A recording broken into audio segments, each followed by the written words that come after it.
Praise Lord, praise Lord, praise Lord, hallelujah, hallelujah, hallelujah. सबको जय मसीह की। परमेश्वर, हमारा परमेश्वर जो सबका परमेश्वर है, वो चाहता है कि वचन जो रोटी है उसको हम संसार में बांटें। हालेलुया। आज के सुसमाचार के लिए हम भाई बहन मिलकर प्रार्थना करते हैं। हे पिता परमेश्वर, धरती और आकाश के मालिक और खालिक, हम आपका धन्यवाद करते हैं। आपने हमें दिन भर संभाल के रखा, आशीष दी, बरकत दी और अपने दूतों और स्वर्गदूतों से मेल कराया, खुदावंद भोजन दिया। खुदावंद पिता परमेश्वर, हम आपका धन्यवाद करते हैं। और रोज़ की तरह, हर रोज़ की तरह हमें वचन दिया ताकि हम प्रचार करें। हे प्रभु पिता आत्मा जी, हम आपसे विनती, मिन्नत, फरियाद, रिक्वेस्ट, प्रार्थना करते हैं, गिड़गिड़ाते हैं कि आप आइए और उस वचन को जिसका प्रचार करना है आप हमारे मुख के द्वारा बोलिए, ताकि ये वचन लोगों के हृदयों में घर कर जाए। पिता आत्मा जी, आपका स्वागत है। पिता पुत्र पिता आत्मा जी के द्वारा हम यही चाहते हैं कि जो वचन हम बोलें वो हर एक के मन में एक कील की तरह गड़ जाए, जैसे यीशु मसीह के हाथों में गड़े थे, और वो मनुष्य मन फिराए और यीशु मसीह का गवाह ठहरे, आशीष और बरकत पाए, समर्थ, बल और मेहमान की तरह यीशु मसीह के साथ उसके घर में रहे और अपना हृदय यीशु के लिए खोल दे, अपना मुंह उसके वचन कहने के लिए खोल दे, ताकि वो अपने अभिषेक के वचन आपके मुंह में डाले, ताकि आपका जीवन संवर जाए। मेरी विनती, मेरी प्रार्थना यीशु मसीह के जलाली, जीवित, कुदूस और पवित्र नाम में मांगते हैं। सुनो और कबूल करो, आमीन। बात परमेश्वर के वचन की हो तब आप जान लीजिए कि ये केवल वचन नहीं है, ये जीवन है, जीवन की रोटी, जीवन का जल है, मार्ग और सच्चाई है। क्यों है?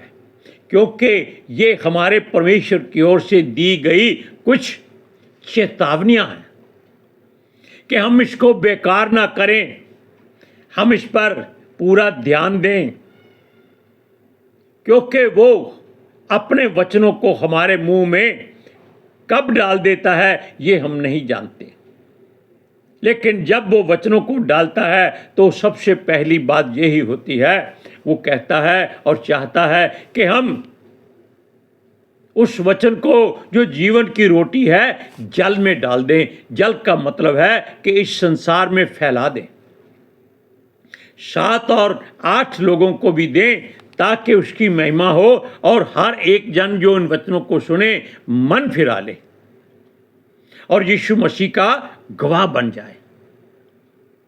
यीशु मसीह का गवाह का मतलब ये है कि वो स्वर्ग में जिस काम के लिए गया है उसको हम यहाँ भी तैयार करें, उसके लिए अपने आप को शुद्ध, पाक और उसकी मर्जी का बनाएं, ताकि वो जब आए तो जो वचनों की मोहर हमारे हृदय में उसने लगाई है उसको देखकर उसके स्वर्गदूत हमें उसके पास ले जाए। हालेलुया। इसीलिए वो कहता है कि अपनी रोटी जल में डाल। अब इसका वचन का अर्थ जो है आप जान लीजिए कि हमको ये वचन संसार में फैलाना है। जैसे यीशु मसीह ने अपने अंतिम समय के बाद पुनरुत्थान पर जब वो मरकर जी उठा था, उसने चेलों से कहा था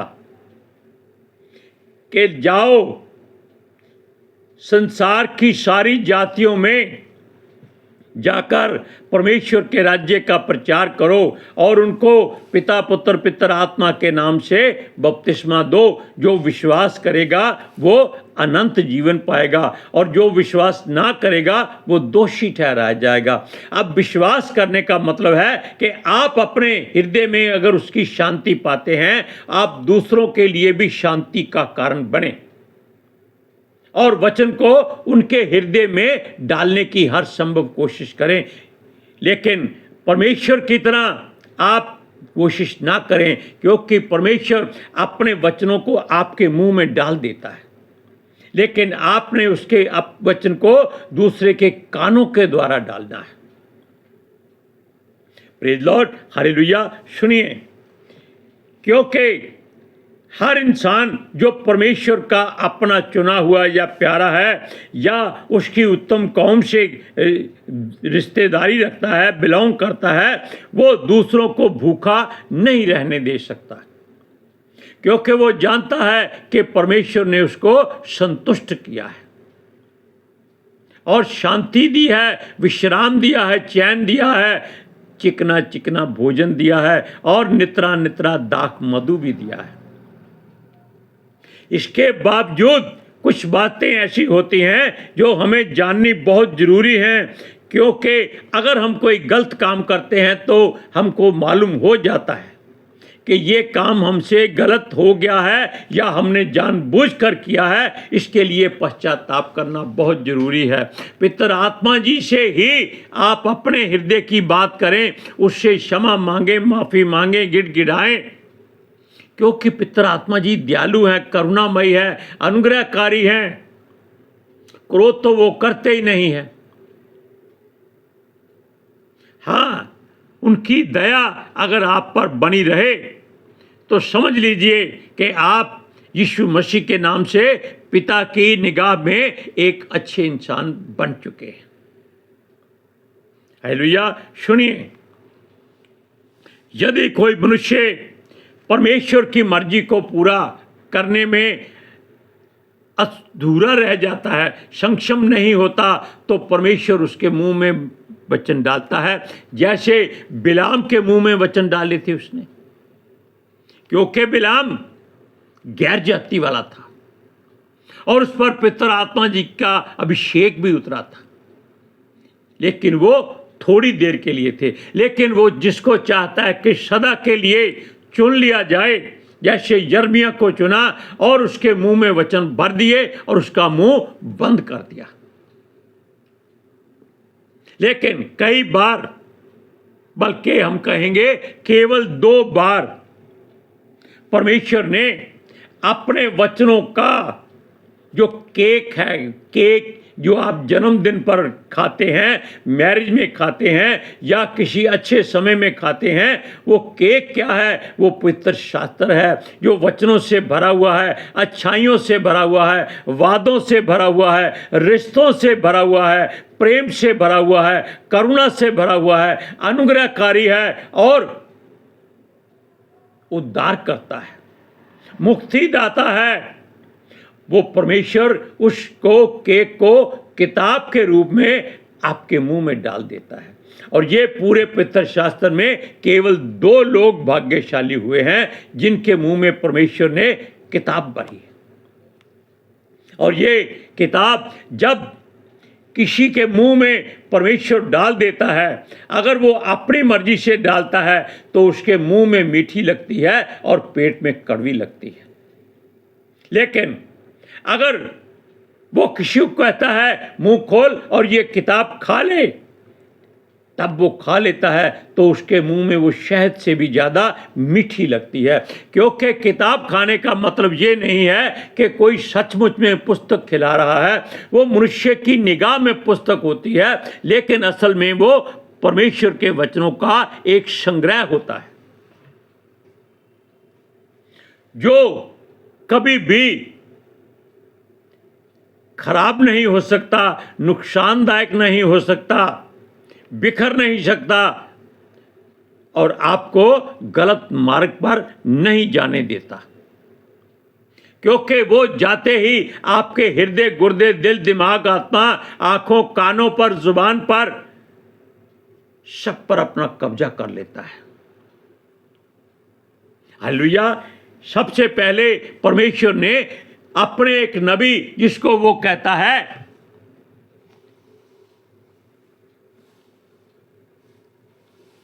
हे मनुष्य के संतान सुन, अपना मुंह खोल और ये किताब जो मैं तुमको देता हूं इसको खा ले और अपनी आंतड़ियों में पचा ले, ताकि जब ये किताब उसके मुंह में जाएगी वो शहद की तरह घुल जाएगी और घुलने के साथ ही वो उसके खून में समा जाएगी। तब अगर वो मनुष्य उसको हजम नहीं करता, मन के परमेश्वर का धन्यवाद नहीं करता, तब वो वहीं पर अटकी रहेगी। वो केवल दूसरों के लिए काम करेगी, उसके लिए कोई काम नहीं करेगी। लेकिन जब उसकी आंतड़ियों में वो भर जाएगी, तब वो उसके द्वारा और उसके लिए भी सारे काम करेगी। वहां मनुष्य की मर्जी नहीं चलेगी। यहेजकेल को जब किताब दी गई और उसे कहा गया कि इसको रोटी जानकर खा ले, वैसे इसका स्वाद नीम और करेले से भी ज़्यादा कड़वा होता है। क्यों कड़वा होता है? क्योंकि इसको कोई पसंद नहीं करता। ये आपको कांटों की राह पर चलाता है। और कौन चाहता है कि वो कांटों की राह पर चले? अपने गद्दे, सोफे और गाड़ियों को छोड़कर, एयर कंडीशन को छोड़कर मिट्टी में जाकर धक्के खाए? कोई नहीं चाहता। लेकिन जो इसको खा लेता है, आंतड़ियों में पचा लेता है इस रोटी को, तो उसके लिए हर कांटा फूल बन जाता है। Praise Lord, hallelujah. सुनिए, जब यहेजकेल को किताब खिलाई गई तो उसने किताब को मुंह में भरा और आंतड़ियों तक उसको पचा लिया, और वो उसके मुंह से मीठे शहद से भी ज़्यादा मीठी थी। वो इतनी मीठी होगी कि वो सोच रहा होगा कि शायद अब उसको दोबारा जीवन में मीठा खाने की जरूरत ना पड़े। हालेलुया। सुनिए, वो चाहता था कि ये व्यक्ति यहेजकेल जो उसका चुना गया है, ये उसका वचनों का भंडारी बन जाए। यानी कि सारा का सारा रिकॉर्ड उसने उसके हृदय में भर दिया था कि जब तक ये जीवित रहेगा, ये उसके वचनों का भंडारी होगा और उसके वचनों को लोगों को बांटता जाएगा। जैसे हमने पहले कहा था, यशायाह कहता है कि अपनी रोटी जल में डाल दे, 7 नहीं वरन 8 लोगों को भी दे। लेकिन जहां इसके साथ यहेजकेल को हर मुश्किलों का भी सामना करना है, और ये जब किताब उसके भीतर जाती है तब उसको हर मुश्किल से लड़ने की सामर्थ्य मिल जाती है। हालेलुया। सुनिए,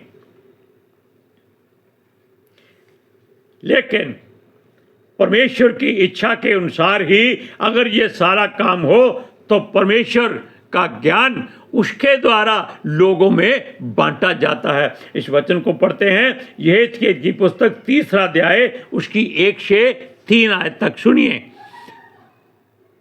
तब उसने मुझसे कहा, हे मनुष्य के संतान, जो तुझे मिला है उसे खा ले, अर्थात इस पुस्तक को खा, तब जाकर इज़राइल के घराने से बातें कर। इसलिए मैंने मुंह खोला और उसने वह पुस्तक मुझे खिला दी। जब उसने मुझसे कहा कि हे मनुष्य के संतान, यह पुस्तक जो मैं तुझे देता हूँ, इसे पचा ले और अपनी आंतड़ियों में इसे भर ले। अंत मैंने उसे खा लिया और मेरे मुंह में वह मधु के तुल्य मीठी लगी। मधु, शहद। हालेलुया। अब आप जान लीजिए कि परमेश्वर जिस पर भी चाहे दया करता है, जिस पर चाहे अपनी करुणा करता है। हालेलुया। सुनिए, यह बात केवल यहेजकेल को ही नहीं अपितु संसार के सब चरवाहों को चेतावनी दी गई है, क्योंकि वो परमेश्वर की इस पवित्र रोटी को बेचते हैं, बांटते नहीं हैं, बेचते हैं। आप संसार में आजकल लोगों की बातों से इसको अंदाजा लगा सकते हैं, और अपने घर को संसार की बुराइयों से भरते हैं। और यशायाह कहता है कि ऐसा समय आता है जब परमेश्वर का क्रोध उन पर भड़केगा, और वो सब जातियां और उनके सब लोग जो परमेश्वर की रोटी खाकर डकारते हैं और पीछे कुछ नहीं छोड़ते। परमेश्वर ने रोटी दी है लोगों को बांटने के लिए। ताकि वो भी बचें और संसार की जातियां भी बचें। हालेलुया। सुनिए, उन सब पर यहोवा विपत्ति डालेगा। अगर हमारा बोला हुआ ये वचन जो पितर आत्मा जी हमारे मुख से आपके लिए बोल रहे हैं, अगर वो आपके हृदय में आ गया है तो आप दूसरों को उसके कानों के द्वारा खिलाएं। ऐसा ना करें कि आप कागज पर लिखकर उसका मुंह जबरदस्ती खोलें और पिस्तौल उसके सीने पर रखकर कहें कि इस वचन को खा। ऐसी गलती मत करना। केवल उसके कानों में वो जाए, उसका हृदय पिघल जाए और वो डर जाए और आपके वचन को मानकर मन फिराए और यहोवा के निगाहों में वो अच्छा इंसान बन जाए। सुनिए, ये लोग जो परमेश्वर के वचन को बेच रहे हैं और पीछे कुछ नहीं छोड़ते, उन सब पर यहोवा विपत्ति डालेगा। तब देश के लोग क्लेशों में जिएंगे और हर समय तड़पते रहेंगे। कौन? जो परमेश्वर की बात को नहीं मानेंगे, उसका उल्टा काम करेंगे, या योना की तरह इधर जाने की बजाय इधर भागेंगे, या फिर शाऊल की तरह परमेश्वर कहता है कि इस देश को नाश कर, और उसने अच्छी अच्छी गाय, भेड़, बकरियां, अच्छी सुंदर स्त्रियां, सोना चांदी बचा लिया और लोगों को, थोड़े से लोगों को मार दिया। परमेश्वर का हुक्म नहीं माना। उनके मुंह में जब वचन डाला जाता है तो नीम और करेले की तरह कड़वा लगता है। तब वो लोग कुछ भी करें, वो कड़वाहट मिट नहीं सकती, वो मरने के बाद भी नहीं मिट सकती। ये लोग भूखे हो जाएंगे, उनको कोई आत्मिक या शारीरिक रोटी भी नहीं मिलेगी। जैसे अखमीरी रोटी आत्मिक रोटी होती है और खमीरी रोटी शारीरिक रोटी होती है, तब हर कोई जो भूखा होगा वह हर तरह से युक्तियां निकालेगा और गुस्से से पागल हो जाएगा, क्योंकि जो कई दिनों से भूखा रहेगा वो क्या करेगा? वो आसमान की ओर देखेगा और परमेश्वर को बुरा भला कहेगा। उसके पवित्र स्थानों को वो बुरियां गालियां देगा और धार्मिकता के स्थान पर वो अधर्म के काम करेगा। वो परमेश्वर के लोगों को भी मारने की कोशिश करेगा कि हम भूखे हैं, तुम रोटी क्यों खा रहे हो। वो नाश करने की कोशिश करेगा, लेकिन परमेश्वर उसकी किसी बात को पूरा नहीं होने देगा। उसकी युक्तियां फेल हो जाएंगी और वो अपने ऊपर ठहराए हुए अधिकारियों और राजाओं को या न्यायियों को भी बुरी से बुरी बात कहेंगे। जिसे आप श्राप कहते हैं, वो अपने मुंह से आकाश की ओर मुंह उठाकर परमेश्वर को भी ऐसी ही बुरी बातें कहेंगे। और उन्होंने कभी सोचा भी नहीं होगा कि वो सब इस बंधन में बंध जाएंगे और अंधों की तरह भटकते रहेंगे। ये वचन सत्य है, इस बात को आप ध्यान से सुन लीजिएगा। ये है यशायाह की पुस्तक 8वां अध्याय, उसकी 21 और 22वीं आयत में। सुनिए, वे इस देश में क्लेशित और भूखे फिरते रहेंगे, और जब वे भूखे होंगे तब वे क्रोध में आकर अपने राजा और अपने परमेश्वर को शाप देंगे और अपना मुख ऊपर आकाश की ओर उठाएंगे। तब वे पृथ्वी की ओर दृष्टि करेंगे, परंतु उन्हें शकेती और अंधियारा अर्थात संकट भरा अंधकार ही देख पड़ेगा और वे घोर अंधकार में धकेल दिए जाएंगे। इसलिए वचन की मुनादी करना आपका फर्ज नहीं, हक नहीं, बल्कि आपकी ड्यूटी, आपका कर्तव्य है, क्योंकि आप किसी मनुष्य की बात को नहीं, सर्वशक्तिमान परमेश्वर के वचन को लोगों में फैलाते हैं। कोई सुने ना सुने उसकी चिंता आपने नहीं करनी है। हालेलुया। अब आप जान गए कि परमेश्वर का वचन जो जीवन की रोटी है, उसकी महिमा और आशीष का कारण बन जाए। अब हम मिलकर भाई बहन प्रार्थना करते हैं। हालेलुया। सुनिए। हे पिता परमेश्वर, खुदावंद खुदा, आपने जो वचन हर रोज की तरह हमारे मुंह में डाले, हमने वो पवित्र आत्मा जी की सहायता से संसार में बांट दिए हैं। अब आपकी जो युक्ति है वो काम करे, यानी कि अब आप अपना काम शुरू करें ताकि लोग उन वचनों को अपने हृदय में भरें और आपकी महिमा करें और वो बचाए जाएं। पिता परमेश्वर यहोवा, हम चाहते हैं कि जो लोग इन वचनों को सुने वो अनुग्रह और शांति से भर जाएं और उनका आपकी दया उन पर हमेशा बनी रहे। वो कभी भूखे ना रहो, वो हमेशा तृप्त रहे और दूसरों को भी वो तृप्त करें। आपके पवित्र वचनों को फैलाते जाएं। मेरी विनती, मेरी प्रार्थना जीसस के समर्थी जलाली कदूस और जीवित नाम में मांगते हैं। सुनो और कबूल करो। आमीन। हालेलुया। Praise Lord. सबको जय मसीह की।